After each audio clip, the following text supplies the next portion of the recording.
Welcome back to Chasing Green Arrows, and it's the last day, the final day after months and months of Premier League football is come to an end. It was an exciting day of football. The top four has been sorted. Congratulations to Chelsea and Liverpool. Congratulations to Man City for winning the league. Congratulations to Man United for coming second. And unfortunately, Arsenal finishing outside of Europe. And yeah, Leicester as well. Hard luck to them. I think they had a really good season, but this is the second time in a row with they've just missed out. It is kind of sad, but at the same time, they've done really well. I have with me my co-host. Man, it's been a long trip. Thank you for being with me for this whole season. But how are you feeling?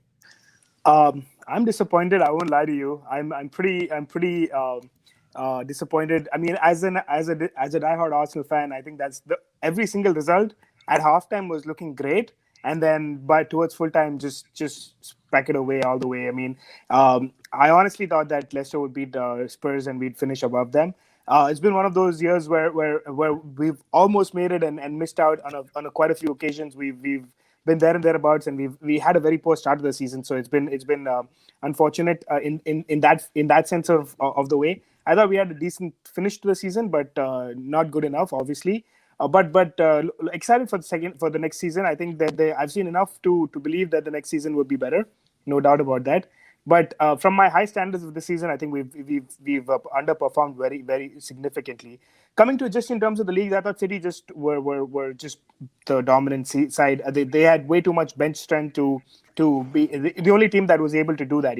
The likes of Liverpool, too many injury issues. United, I think, was the team that really surprised me. I didn't expect them to finish in top four. I thought they played very good football. I thought very smart way of finishing games off, and they were a strong defensive unit. I think their attack flourished. Their defense became stronger as the season wore on, which is very good for them. Again, I think Liverpool, too many injury issues. Too many injury issues. I think that created a big problem for them. And I think that finishing third, I think after all that they've been through, is a pretty decent way to finish the season for them. After at one point, even the top four was looking shaky for them. I think with Chelsea, with the appointment of the new manager, I thought that they with Tuchel, I think that they were significantly better, no doubt about that. I think there are still chinks in the armory that he needs to fix, or they could be found out next season. But I think that they've done very well after the Lampard sack, and for Tuchel to come in and do what he's done. He's brought them in the in a top four spot. They lost the FA Cup final, but they're also in the Champions League final, so they have something very decent to look forward to as well in a few days' time. So that's good for them as well. I thought I was heartbroken for Leicester. I thought that they deserved the top four. They've been playing good football. Even last season, same thing happened to them. They lost out in the end. Again, this season, they lost out. But I think at least they have the FA Cup, so they have something good that came out of this season for them. So I think overall, an interesting season. I thought the relegation battle was decided earlier on, but I thought there was enough drama on the last day to keep everyone excited. Yeah, and that's why we were all against the European Super League, because otherwise this wouldn't have counted, right? No one would have cared. And the top four has become kind of like a secondary title kind of thing. Everyone wants it, and it just shows like the fans, the players, everyone is very passionate about that. Coming in the top four, and yeah, I think it was a great day. Loudmouth Show is saying Pep 1, Klopp 2, Ole 3, Brandon 4, 5, Moyes 6, Tuchel 7, Bielsa 8, Potter spot on tactics, unlucky with conversion 9, Arteta can sit at home and watch European games next season. I think he's rating his manager's top 9. I'm not sure, but we have, fair enough. There's some good thing.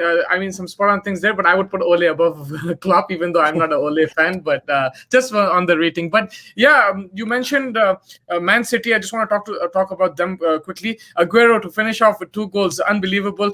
We all remember that QPR thing. For me, was the most heartbreaking thing, but the greatest striker in Man City of all time. It's arguable, but for Man City, he has been absolutely outstanding. Your thoughts on him and his performance and everything?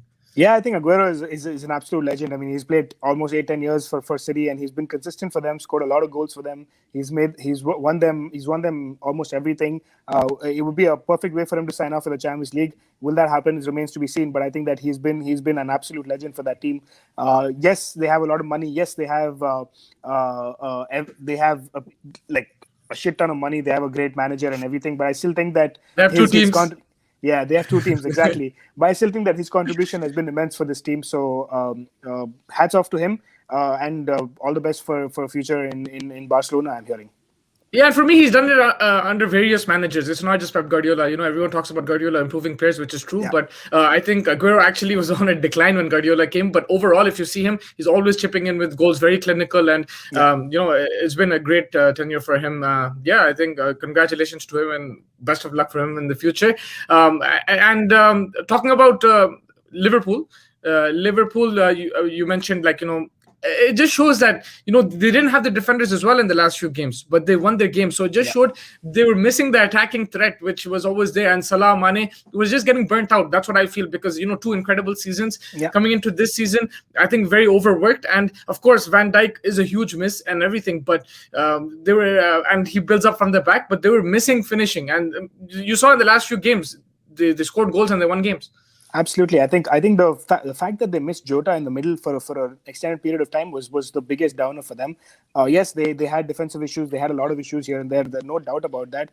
Their injuries were just mounting. They had to play like midfielders in the defense at some point in time. All those things, yes, they add up a little bit. But I think that for me, the highest costing miss was the missing of Jota for almost 2 months. I think in the middle. I think Jan and Feb when he was unavailable. I think because he was bringing that extra little bit of fizz in the attack, and he was able to be at the right place at the right time to finish off those goals when Salah and Mane were missing, obviously. So hats off to that was a critical moment in my opinion. But the way they finished, well done to them. I mean, to finish third, yes, a couple of other results went in their favor, of course, but I think finished third after what has been an injury-ridden season, and a season where they actually had a lot of realistic options of missing out on top four. So for them to come back from that and finish third, well done to Klopp, and I think next season they'll be good. Yep, I'm going to sit down with you on WhatsApp and we'll create the team of the season. Of course. And we'll do that tonight. But just on top of your head, I'm going to ask you a few questions. Player of the season. Oh, man. Yuri Tielemans for me. Yuri Tielemans. Just top of the head. I have to analyze the whole season again. I think a little bit, and then maybe I'll change my mind. But at this point in time, just that goal for the FA Cup, and if you're talking only plainly based off of the Premier League season, there's a few guys out there. Should I tell you mine? Yeah. I'm going Gundogan because I feel at that time Kevin De Bruyne was injured. They had key injuries. Aguero was also injured, and he was chipping in with crucial goals.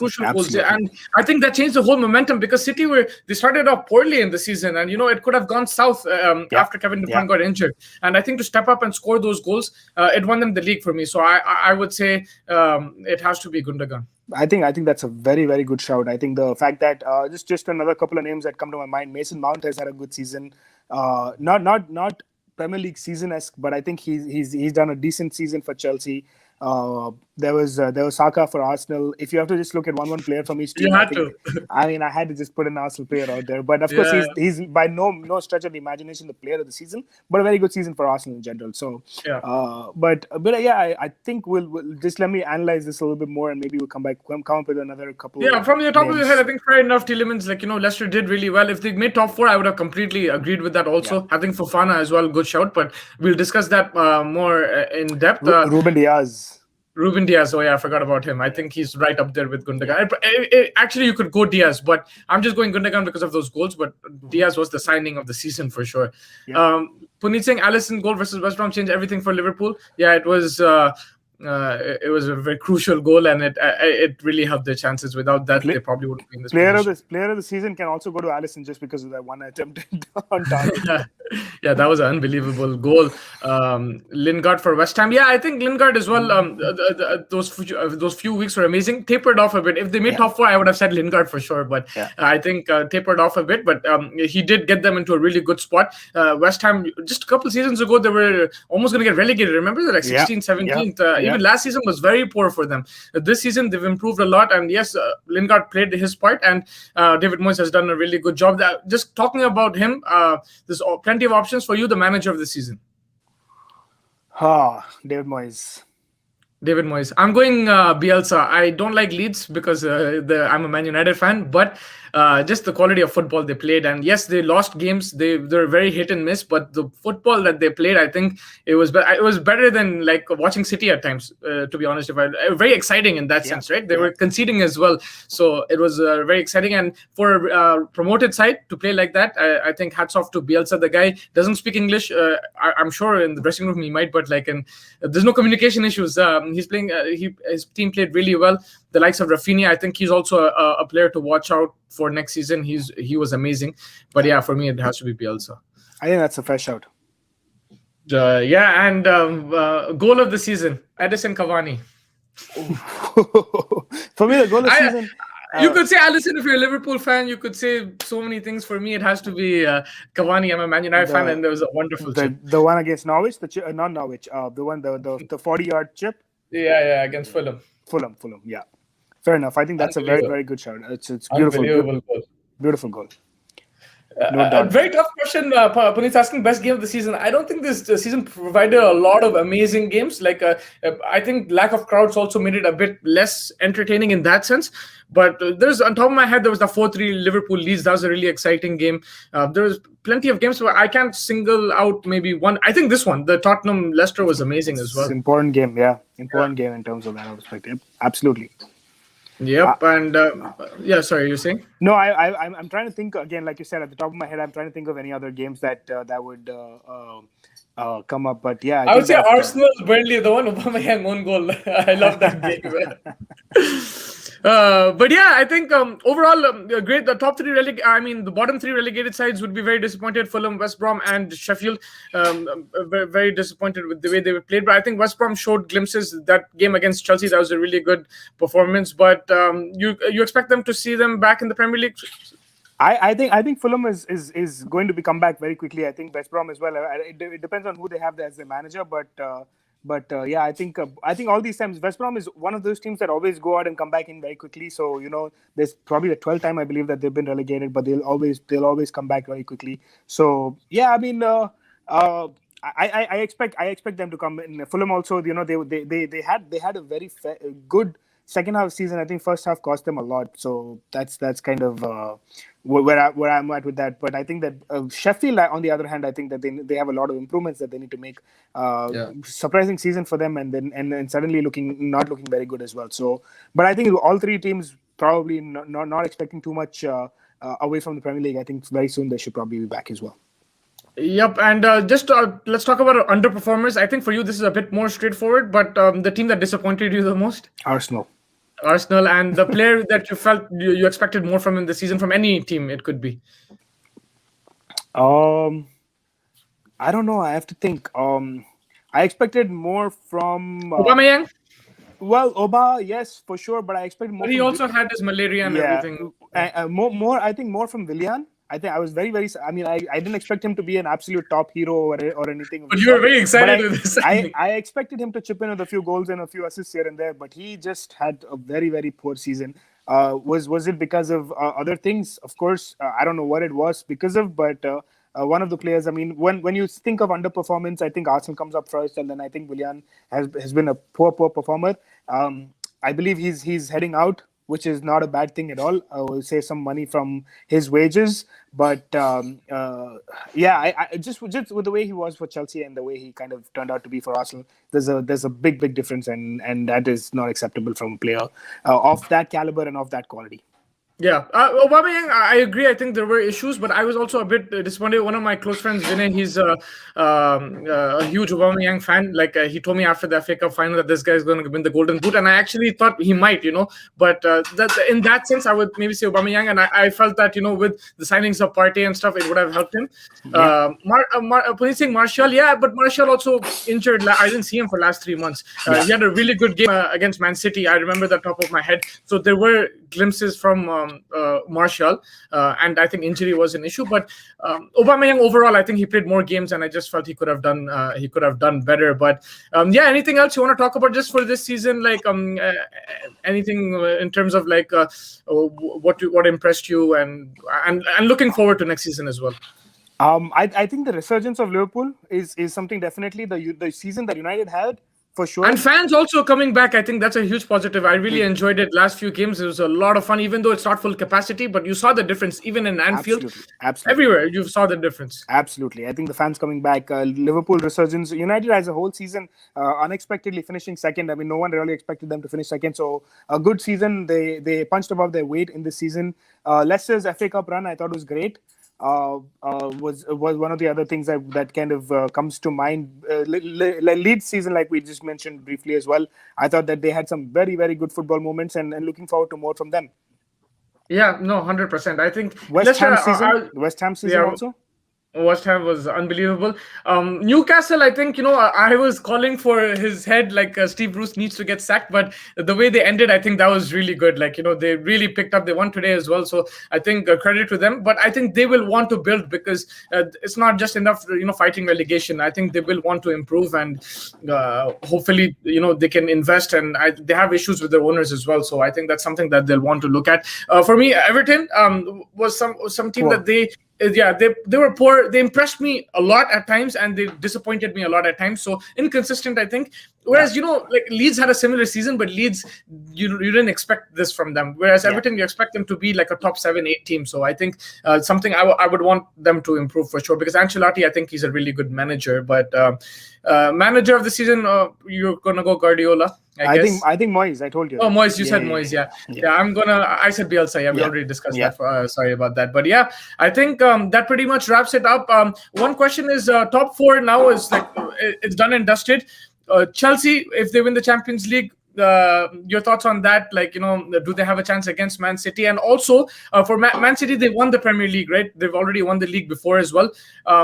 For them, would it be not a failure of a season? Would be would say not as successful if they don't win the Champions League. Whereas for Chelsea, it would be successful anyway. I think this is going to be a big loss for City if they don't make it. It's not going to be easy again next season. Again, a lot of teams will strengthen and come back strong. This is a strong chance for them to make it, and I think that they will be definitely disappointed. Having said that, I think Chelsea is a team that is a kind of a bogey team for City. I think that Chelsea they sets up well against the City side. So something different will have to come out of that Guardiola hat for them to beat a Chelsea side that is very well set at the back and play good football forward, and they just need a 1-0 win, and they're a good side to do those 1-0 kind of wins, make it a little bit go down a little bit deep and dirty and get that win. I think Chelsea is a good side to do that, and I think City will face a little difficulty with them, but if they can come out and win that, I think that this will be a very, very satisfying season for them.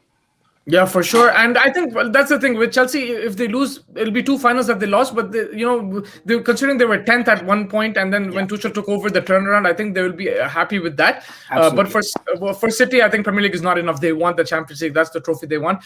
For United, it's very interesting. I don't know what you think, because if they win a trophy, which is huge, which is amazing. But the prize for that is the Champions League, which they've already got. So how would you look at it, their season, if they lose or win the final?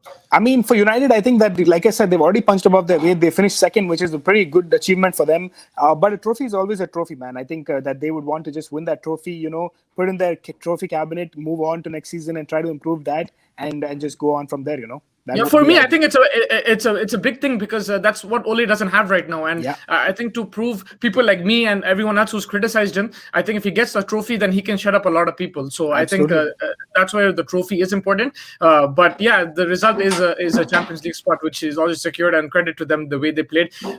We forgot to mention Bruno Fernandes. I just want to talk about him because a lot of talk about stat padding and scoring penalties and everything. But it's been a wonderful 2 years for him.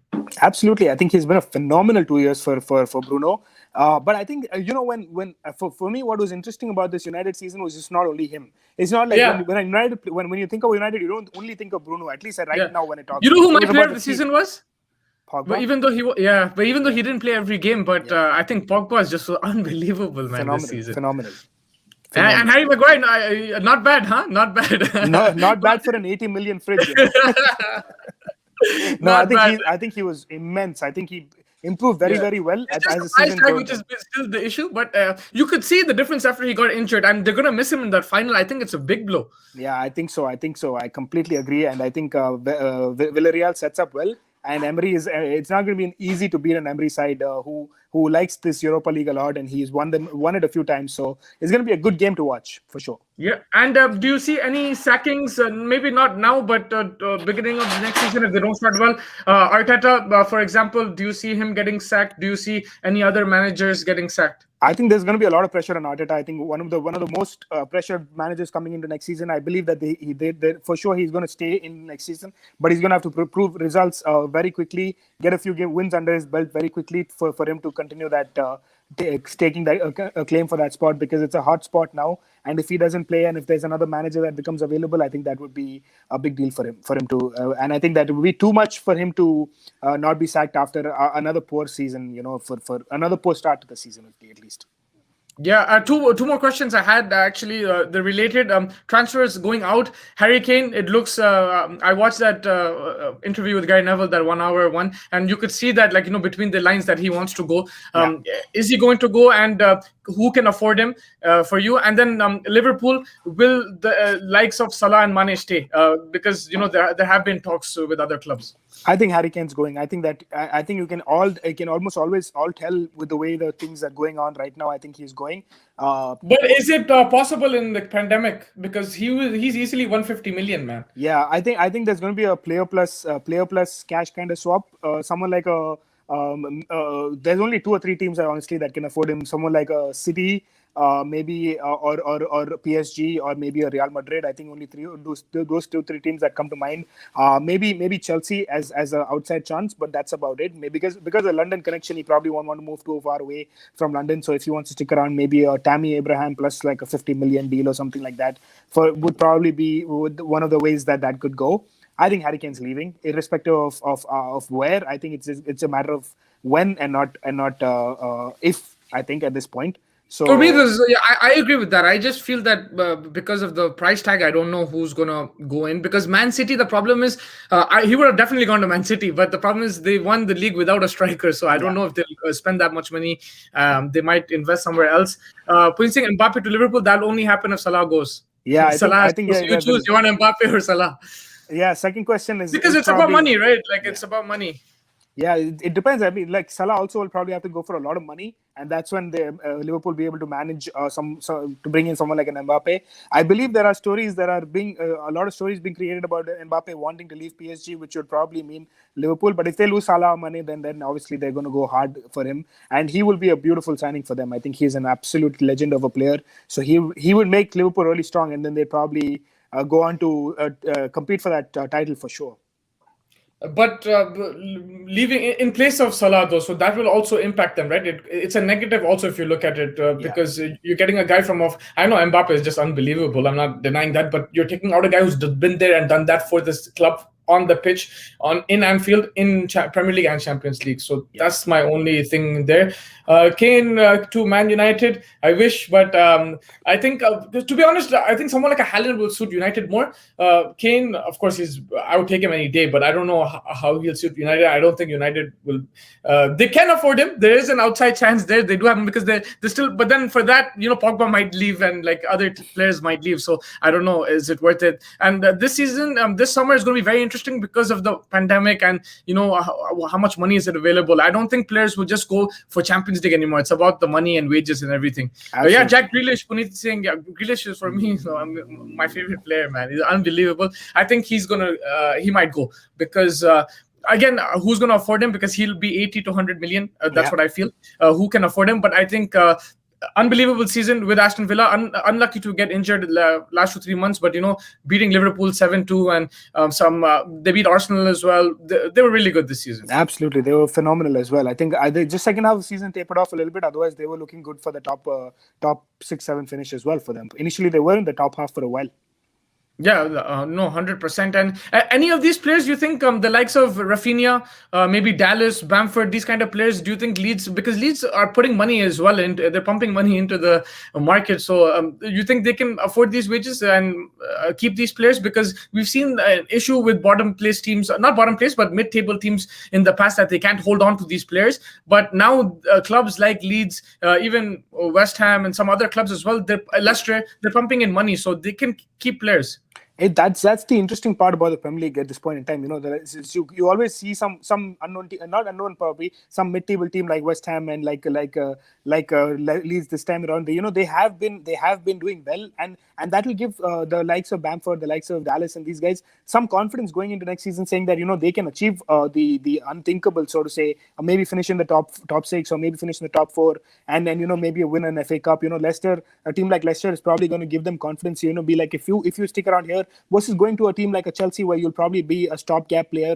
You won't be getting games week in, week out. So the team. These are the kind of confidence issues that the confidence that these players will want to get, and really go out with a bang. Something like a Mahrez, when you win the Premier League and stuff like that, and then maybe go to a city where you can make a good amount of wages.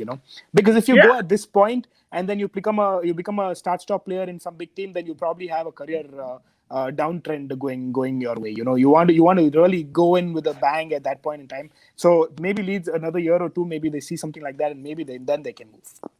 Yeah, and I think credit to Vardy. I think he started this trend, and Leicester as well, because they've been spending money. But Vardy, like, he declined Arsenal after winning the Premier League, and at that time we were saying that it's a one-off. Leicester, they won the Premier League, he should go to Arsenal. Even you probably thought that he would come, but at the end of the day, he's stayed at Leicester. Arsenal's won a FA Cup, Leicester's won a FA Cup. So I'm not trying to make fun of you. I'm just saying, like, it's facts. Like, True. These players can now actually stay at these kind of clubs. Absolutely, I think so. I agree completely. Yeah, 100%, man. I think that wraps it up. Any final thoughts? Anything you want to say? I'm really looking forward to next season. It was a lot of fun this season, week in, week out, discussing with you. Thank you so much for coming on. It was brilliant, and I hope to continue this during the Euros and the next Premier League season. Of course, I'm looking forward to it as well. I think just about in terms of next season, there's just one thing I need to say: Arsenal's winning the league. I'm gonna cut you right there, because you told me after winning the you told me after winning the FA Cup you're gonna win the league, and I don't know why I had 1% believe that, and I put Arsenal in my top 4, and that was because of you. You kind of influenced me, right? And I put them in my top 4, and it freaking screwed everything up for me in that sense. You tell me, bro. You do you. I'm telling you, we'll win the league next season. No, but honestly, last year, now just tell me this. Were you more confident last year with this statement, or are you more confident this year with this statement? Just tell me that much honestly. I think last year. Zayan is saying Arsenal and Leicester in the bin. Bro, that's harsh about Leicester, man. I know Chelsea made the top 4, but like Leicester, the 2 years in a row, but still, like, I think it's been a good achievement. They won the FA Cup, but I know why Zayan's saying that. I think after that FA Cup final is a bit salty, but congrats to Chelsea and Zayan as well. But I think, like I said, Chelsea is decent for them to finish top 4. I think that after the start of the season, so unbelievable, man. That's why you freaking need to sack Arteta and get in somebody like a Tuchel. That is the reason. That is the problem. This is the problem with Arsenal fans. They win the last 2-3 games of the league, and they're like, we're gonna win the league next season. I'm telling you, man, Arteta is the man for the job. Winning. You're 100% confident. I agree. 100%. That's the one thing I'm confident about. Winning the league, obviously, that's a little bit overstated, no doubt about that. But I am telling you, Arteta is the man. Arteta is the man to take us to the highs which we have been missing for a few years now. I'm telling you, trust me. I think winning the league is obviously overstated. I don't think that we probably will win the league. Although I'm never gonna. But the thing is, this statement. Like, now I'm definitely not gonna believe you. But like, this statement was a bit okay after winning the FA Cup, but now definitely, man. To be honest, I've seen him this season. He's made a lot of mistakes. I've said the same thing with Ole as well, and I get proved wrong at times, but I still see weaknesses there. But I don't know, man. With Arteta, I just feel Puneet Singh sent about to Troops TV. Yeah, Troops is on the complete opposite end about Arteta. Yeah, Troops can go. You know what I mean. But so you're confident with Arteta. I'm giving this guy maybe a few days, man. Like, the transfer I'm telling you, I'm confident about him. I think that it's we'll have over the off season, we'll have a chat about Arsenal only, and I'll give you a little bit more of why. One last question. For sure, go for it. Ole, Lampard, and Arteta, they all came in as recent young player managers. I mean, not player managers, but like just after they finished their career. There's only one difference amongst the 3 of them. Arteta has a trophy. I was going to say who's been the most successful, but who has impressed the most? It's been Ole, Arteta, and Lampard in that order. In that order, you're going Ole. And if Ole wins the Europa League, then we have something to talk about. I think he cements that. He cements that. Yeah. Decent, man. And who would have thought? Because I was only out. I'm still like I have my doubts about him. And if they win the Europa League, I think it would be great. But if they lose, then there will be questions. But apart from that, like you said, it has been a good season for Man United. But yeah, man, thank you so much. I love your energy as always, and keep supporting Arsenal. I'm Arsenal till I die, man. No, I respect that much. I don't agree with a lot of things you say about Arteta and about Aubameyang. Oh, one more question: Tierney or Luke Shaw? Oh, Tierney by a mile. Get lost, man. Luke Shaw's best left back in the league this season. We're gonna have a lot of fun with our Premier League team of the week of the year. Sorry, so join us for that. But we'll post it on Instagram as well. And thank you so much for joining me, man. Hope to catch you soon. We have the Europa League very soon in a few days, and then next week Champions League. It's just less than a week, so we have a lot of football still to look forward to, and some big games. So I'm gonna talk for that. Puneet Singh stand for Palestine. Yes, for sure. Absolutely. Absolutely, and praying for them, all our brothers there and sisters. But yeah, thank you so much for joining me, man, Abrar, and catch you for the Premier for the European tournaments. Absolutely, looking forward to it, man. Right, take care, man. Bye.